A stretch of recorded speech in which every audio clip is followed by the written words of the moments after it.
It's a nice day today. A little warm, but not as warm as it was last week, I don't think. Not yet anyway, we'll see. It's still pretty early. There's my old white forklift, works good. But we do have to get the carburetor redone on this guy. I've got a mechanic, sometimes it does a little work for me. And the linkages are all really loose in here. So we're gonna send that away shortly and get that rebuilt. But today, this is the job right here. We have to clean this. This is our sawdust shed. We put a baffle up there so it'll so the sawdust comes in there at a high velocity. It hits that board, it deadens the velocity, and the sawdust will drop out, and that helps not getting that blowing effect in here as much. So you can see how it kind of piles up in here, and when that starts, you can see dropping. When that starts blowing out the eaves of the shed, I know it's time to start cleaning this up.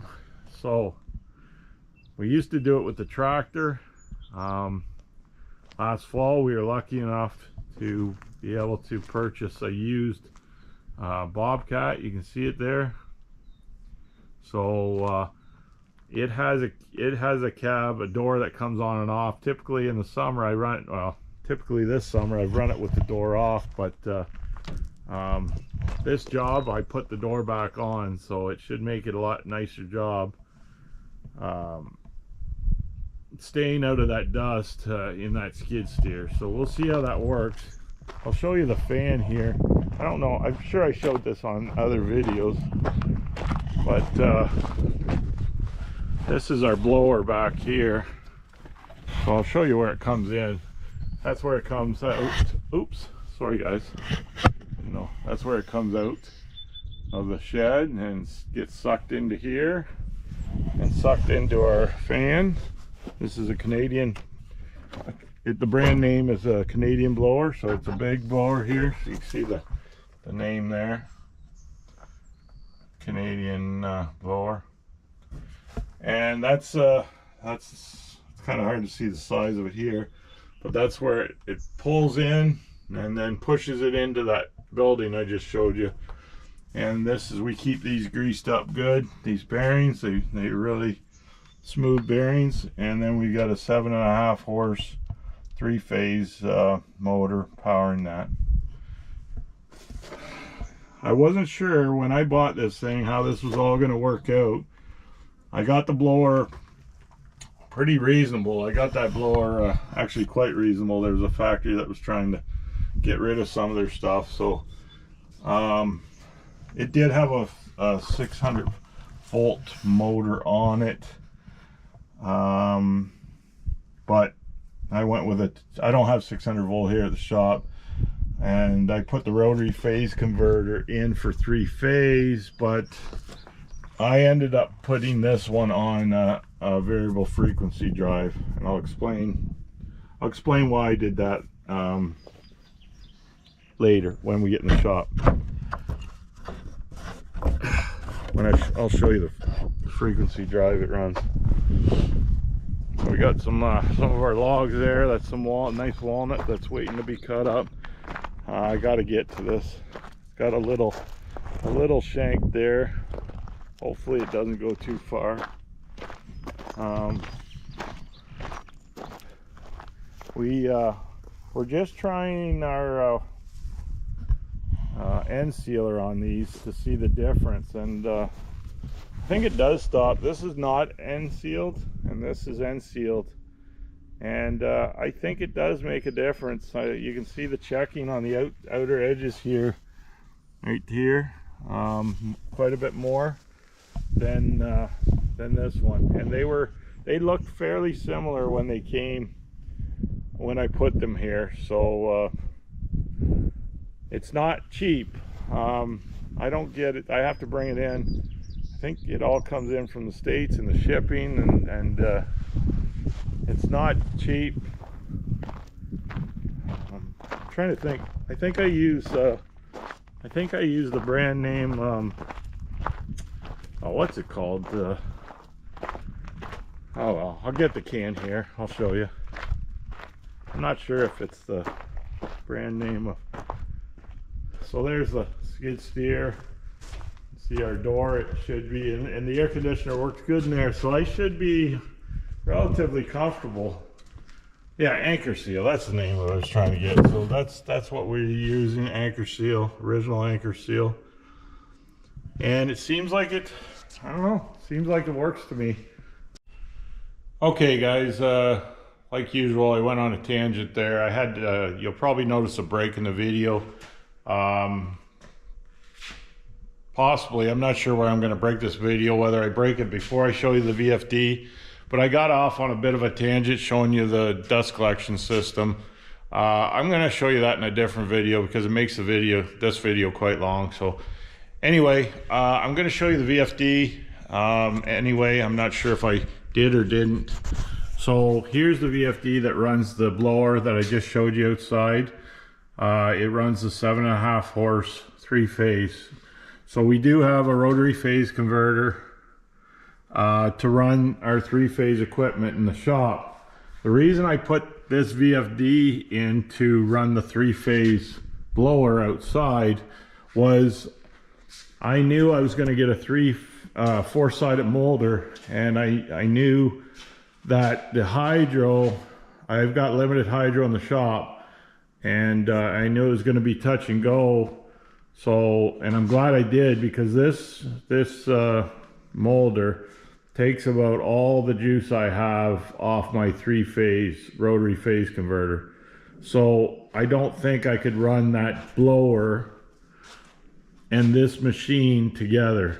And that's kind of why, that's what I was thinking before I got this machine. I didn't know, I didn't settle on a machine yet. Well, I may have went to a bigger machine with a 5 or a 6 head, but if I would have done that, I'd have to put a generator outside to run it. I decided to go with this side. I'm new to all this 4-sided molding, so I thought this would be a good one to start with, and we'll see how it goes in the future. But anyway, so that's why I separated the two.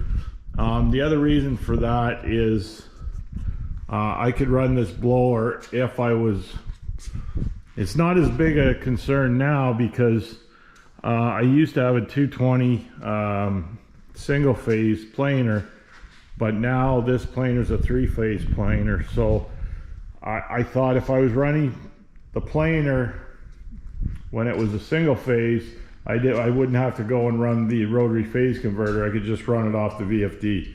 But the main reason though was for freeing up some hydro for the 4-sided molder here. So all right, so anyway,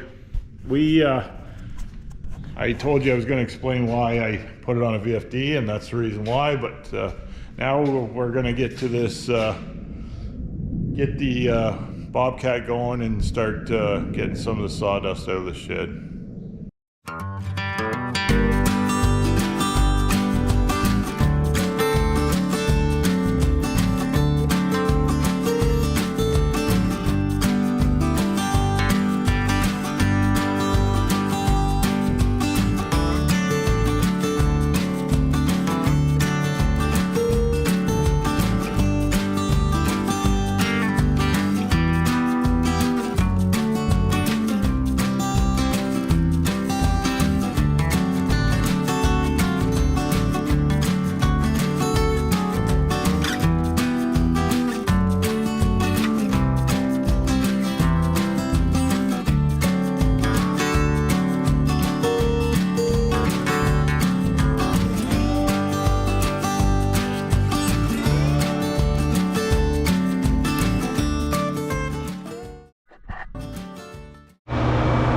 Okay guys, plans have changed again. I just had the combine come in to do my wheat. So we get these guys to custom cut this custom combine our wheat here.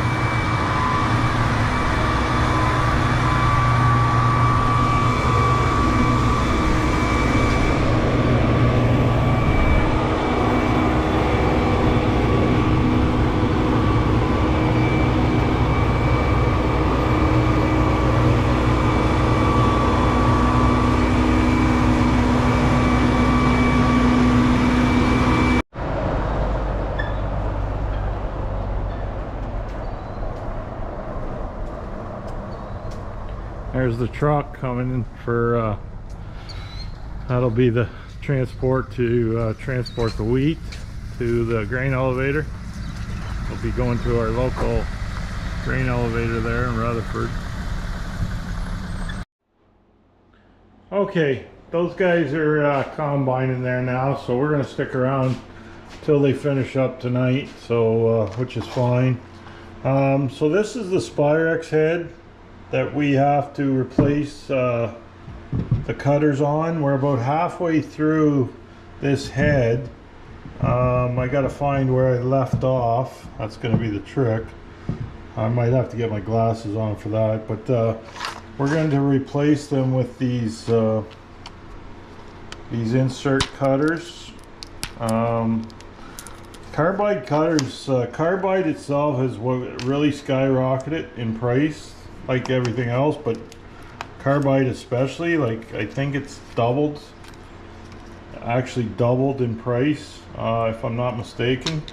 But these are the little cutters. They got four sides on them. They're numbered, so you'll get 4 turns out of this.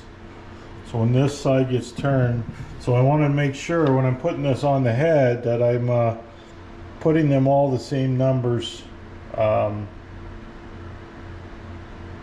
the head, so I know when I turn them I'm not going to get mixed up. So this one has an X, a 1, a 2, and a 3, and that's the same as the other ones were. So yeah, so I'm just going to work away at that, and then I'll put this head on the shaper.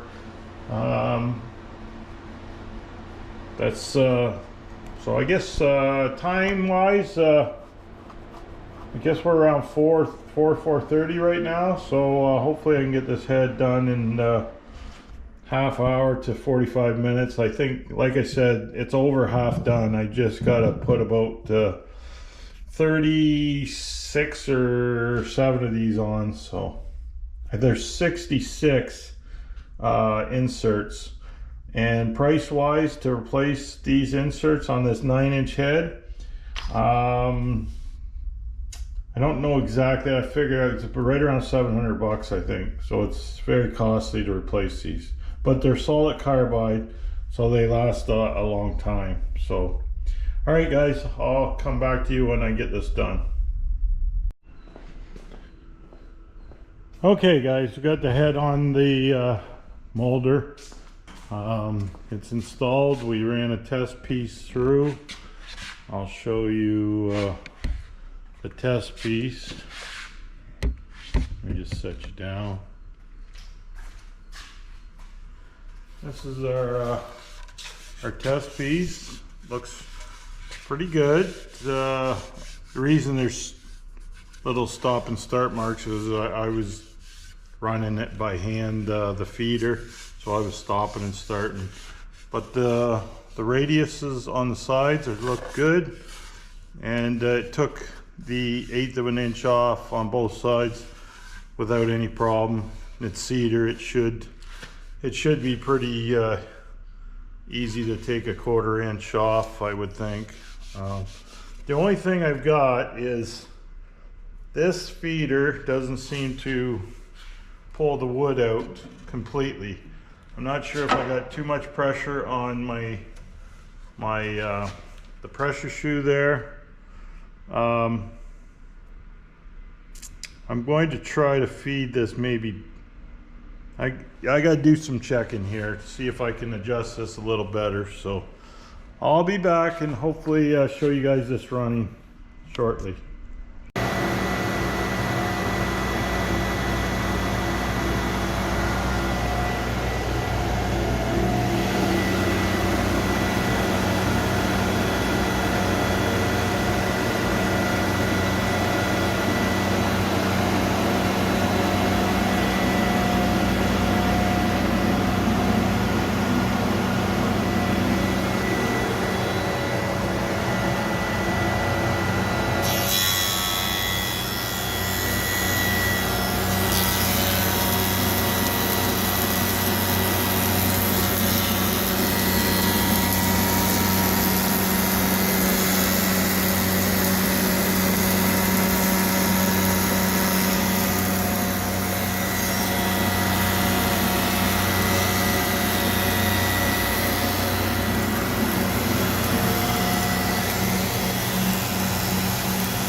Well, we just finally got the four-sided molder up and running. You probably may have seen the video on Facebook if you follow us.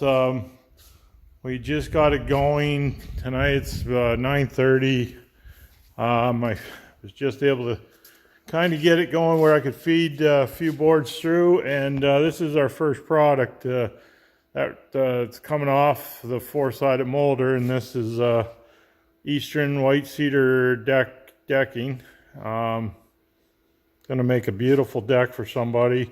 This is just right off the molder, no sanding or anything, and you can see how smooth it is.